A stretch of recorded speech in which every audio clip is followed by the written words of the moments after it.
Professor Ravikant साहब, मैं आपके पास आ रहा हूँ। मैं इसलिए इस बात से आपसे पूछ रहा हूँ क्योंकि मैंने एक एक एक जो गुजरात के इन लोग जो ट्रेंड बता रहे थे, मैं अभी ये सारी बातें हम लोग ट्रेंड पे और थोड़ी अटकलों पे कर रहे हैं, लेकिन ये भी फैक्ट है कि ट्रेंड बहुत ज्यादा चेंज नहीं होते हैं। मोर और less it gives you a direction. Gujarat में जो इस बार दो, एक तो जैसा दिखा रहे हैं कि माइनॉरिटीज वोट ठीक से बटा है बिटवीन कांग्रेस एंड आम आदमी पार्टी, और जो दलित और एसटी वोट्स है वो प्राइमरली कांग्रेस के पास ज्यादा गया है। और जो अपर कास्ट वोट है उसने बिल्कुल, जो हम ये सारे उनकी बात है जो सर्वेज है, जो अपर कास्ट वोट है वो बिल्कुल ठीक से बीजेपी के साथ अलाइन हो रहा है।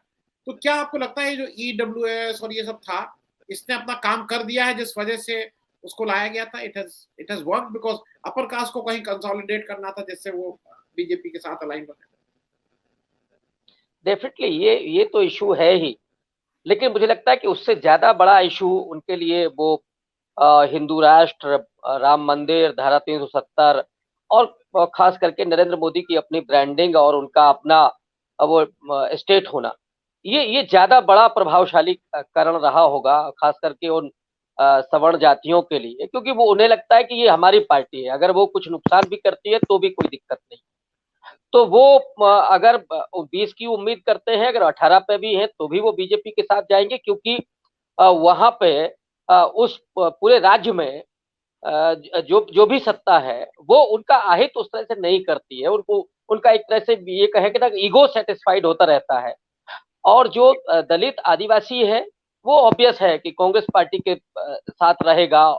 और हम लोग जानते हैं कांग्रेस की हम लोग कितनी भी बुराई कर लें, लेकिन खास करके जो दलित और आदिवासी तबका है या बाद में ओबीसी को आप देखें, तो उसने उस दो एक दो पीढ़ियों को बनाया है रिजर्वेशन के थ्रू। जो दलित आदिवासी आया है वो कांग्रेस के रिजिम में, कांग्रेस की नीतियों के चलते आया है, और आज वो मुखर है।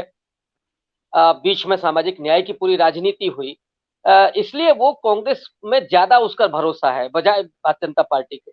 और गुजरात के हालात तो ज्यादा खराब हैं, खास करके दलितों को लेकर के। ऊना जैसा कांड हुआ, जिग्नेश मेवाणी वहां से निकल करके आए। और मैं पहले भी कहता रहा हूं कि गुजरात वो प्रांत है जहां पे तकरीबन 200 गांव आज भी ऐसे हैं जहां दलितों को मंदिर में प्रवेश करने की अनुमति नहीं है।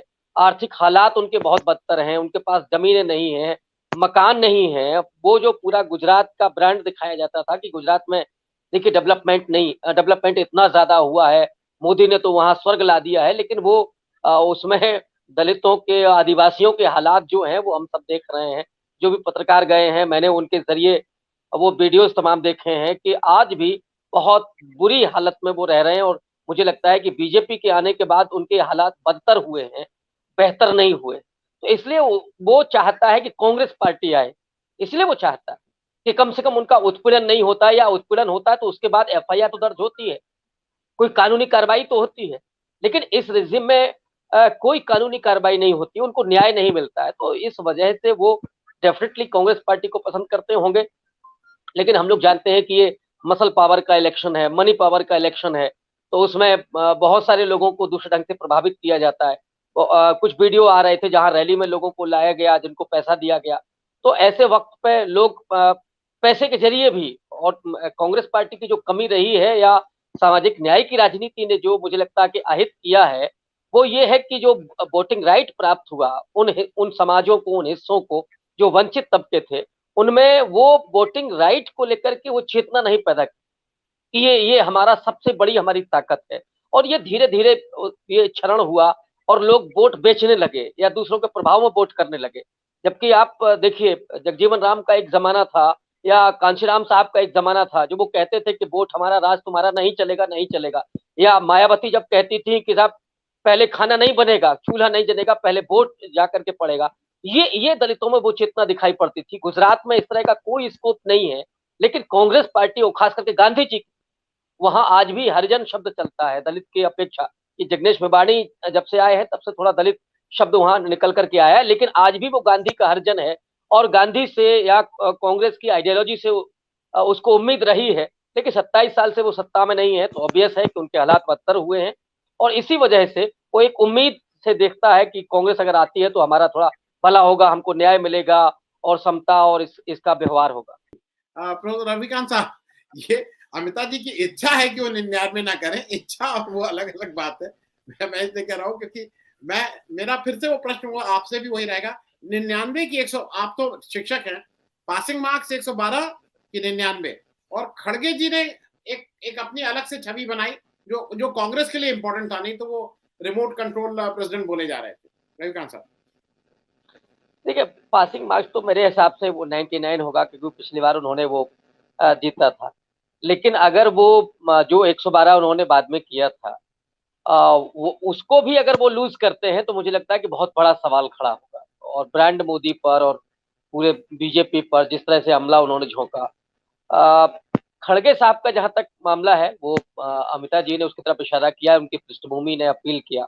और गुजरात में बहुत बड़ी आबादी नहीं है दलितों की, लेकिन फिर भी जो भी आबादी है, वो निश्चित रूप से कांग्रेस पार्टी की तरफ उसका झुकाव हुआ होगा। एक सबसे बड़ा जो मुझे साइकोलॉजिकल रीज़न लगता है खड़गे साहब के आने से, कि खड़गे साहब पर हमला करने की हिम्मत नहीं हुई, और उसके 2 रीज़न थे। एक तो उनकी वरिष्ठता, और दूसरा उनका दलित आइडेंटिटी के साथ होना।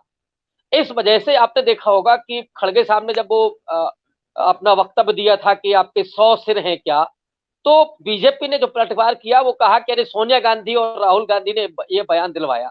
खड़गे साहब पर बोलने की हिम्मत नहीं हुई, और खड़गे साहब ने फिर से पलटवार किया, और फिर से नरेंद्र मोदी को उनके पिच पर, उनके घर में जाकर के घेरने की कोशिश की। तो डेफिनेटली वो जो लोग जो थोड़ा-सा डर रहे होंगे, उनमें ये हिम्मत आई होगी। मैं उन दलितों की बात कर रहा हूँ, उन आदिवासियों की बात कर रहा हूँ। तो निश्चित रूप से अब हम लोग बाहर बैठे हैं, और यहाँ से सिर्फ अनुमान लगा सकते हैं, हम लोग बहुत ठीक से नहीं बता सकते। तो साइकोलॉजिकल असर हुआ होगा, और मुझे लगता है कि जो दिख रहा है एग्जिट पोल में, ऐसा कुछ है नहीं। क्योंकि जो चीज़ें आ रही थी कि आरएसएस के बहुत कई सीटों पर आरएसएस कैडर ने हेल्प नहीं की है बीजेपी की, जहाँ पे उनका पसंदीदा कैंडिडेट नहीं है, तो वहाँ कहीं उन्होंने अब आम आदमी पार्टी को समर्थन दिया है, या कहीं बिल्कुल वो शांत रहे हैं। तो ऐसी कई सीटें, मतलब दर्जन भर के करीब सीटें हैं जहाँ पे आरएसएस कैडर एक्टिव नहीं रहा है। तो इन हालातों में, और एंटी इनकम्बेंसी है ही, और गाँव-वाँव में मुझे नहीं लगता कि ना तो वहाँ सांप्रदायिकता है और ना कोई डर है। ये शहरी जो इलाके हैं, अहमदाबाद है, सूरत है, वडोदरा है, राजकोट है, यहाँ पे वो थोड़ा डर भी है, वो सांप्रदायिकता भी है। ये इश्यूज़ यहाँ काम कर रहे थे, और यहाँ आम आदमी पार्टी ने अच्छा खासा मुझे लगता है कि डेंट किया है बीजेपी को। और इन हालातों में हम कैसे ये कह सकते हैं, हमारा विश्लेषण या हमारा आकलन ये कैसे कह सकता है कि साहब बीजेपी 130-140 जीत रही है। मैंने देखा एक जगह कि वो 47% वोट दे रहे हैं। माने बीजेपी का कोई वोट घटा ही नहीं है। केवल जो नुकसान किया है आम आदमी पार्टी ने, वो केवल कांग्रेस का किया है। जबकि शहरों में आप परफॉर्मेंस देख लीजिए, वो आम आदमी पार्टी की बेहतर दिख रही है, बल्कि कांग्रेस की अपेक्षा बेहतर दिख रही है। कई जगह तो ये है कि कांग्रेस ने बाखबर दिया है कि ठीक है, आम आदमी पार्टी लड़ रही है। ये हालात है, आम आदमी पार्टी के एक कैंडिडेट को धमकाया गया। तो ये हम लोग कैसे अभी ये अनुमान कर सकते हैं? हमारा आकलन तो ये नहीं कहता, और मैं कौशल अली साहब के साथ जा रहा हूँ। जी, जी, उनका जी, वो शायद उस जी, ज़मीन पर जी, हैं, जी, जी। तो कौशल अली उनके साहब। मैं विश्लेषण से ज़्यादा सहमत हूँ, और मुझे लगता है कि सारे पैनल में लोग इसी बात को कह रहे हैं। हाँ, जी, जो ये हो सकता है कि बीजेपी वहाँ चुनाव जीत जाए, ये हो सकता है, लेकिन इतना नहीं है जो एग्जिट पोल कह रहे हैं। मैं इसमें केवल एक चीज़ जोड़ना चाह रहा हूँ कि गांधी जी 1915 में ही आ चुके हैं। क्रांतिकारी आंदोलन उस समय बहुत शबाब पर नहीं था। 20 से 25 के बीच में सबसे ज़्यादा शबाब पर रहा है क्रांतिकारी आंदोलन। और अगर हम लोग भगत सिंह को ही देखें, तो भगत सिंह भी गांधी से सहमत होते हुए नज़र आते हैं अपने आखिरी दिनों में, और बल्कि वो अहिंसा को लेकर के गांधी के साथ खड़े होते हैं। उनके अगर आप उपवास को देखिए, तो गांधी को कहीं उन्होंने एक तरह से पराजित किया, गांधी से बड़ा उपवास किया जेल में क्रांतिकारियों ने। तो एक वो बड़ा इश्यू है, और मुझे लगता है कि ये थोड़ा-सा मैच नहीं कर रहा है। गांधी जी 15 में ही आ चुके हैं, उस समय वो देश का भ्रमण कर रहे हैं, लोगों को समझ रहे हैं, और कुछ आंदोलनों में शरीक हो रहे हैं, उसके पैरेलल वो क्रांतिकारी आंदोलन है। मैं सिर्फ इतना जोड़ना चाहता हूँ। जी, जी।